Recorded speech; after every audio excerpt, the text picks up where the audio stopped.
Almost everyone who has made it steps up and says, I came from nothing. I came from nothing and I built this by myself. So you can do it too. But my question always becomes, what was your nothing? What was your zero?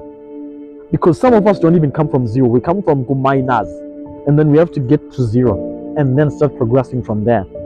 So I even had this speech when Donald Trump actually steps up and he says that he came from nothing because his father gave him a loan, a small loan of $1 million. And then I listened to it and I'm like, yeah, small loan of $1 million, really? Is that a small loan? And well, that was his zero.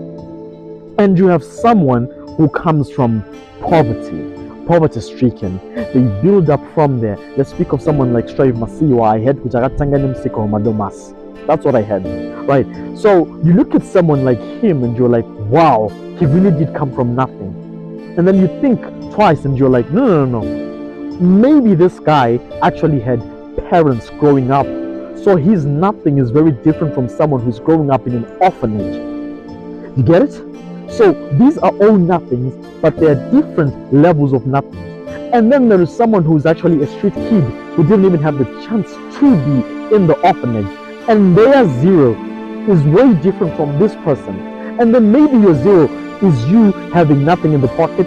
You know, you don't have parents, you're actually an orphan and all, but you can actually speak English. That is not nothing. That is something. If you're educated, that is not nothing. That is something, Baba.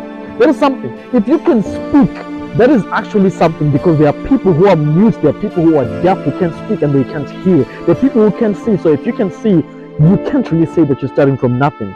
Our nothings are different, and that is one thing that people who have made it actually don't realize when they say that they came from nothing, and you can do it too. So whenever that you're looking for a formula for you to structure and orchestrate your life so that you can progress and get to the new level, don't just look at people who are at the top and try to mimic them, their formula for success. It is much better for you to look into your life and see whether there is someone who resembles the life that you have already lived. Look at them, and the person shouldn't be too far-fetched, because if they are someone who's already a millionaire, that means if you go to them and you ask them what to do in your situation, they no longer know. They are so far-fetched from reality that whatsoever business idea that they're going to tell you is actually going to require quite a heavy amount of money. So you can go to someone who is just a bit ahead of you. Your mentor shouldn't be someone who has already made it big and is quite inaccessible to you. He should be someone that you can actually call at any point and at any time. So whenever that you're selecting a mentor, select someone who is very close and resembles your own life.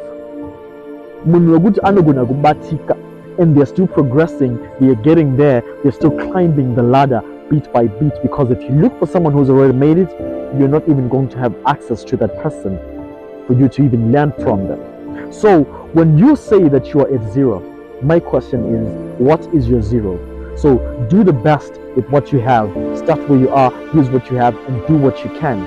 Because in as much as you say that you are at zero, believe me, there is someone who is zeroer than you. I don't even know if that is a word, but there is someone who is even lower than you, who is in a situation that is worse than yours. So take advantage of the small opportunities that you do have, because the more you take advantage of the small opportunities, the more you're going to have access to the big ones. Cheers.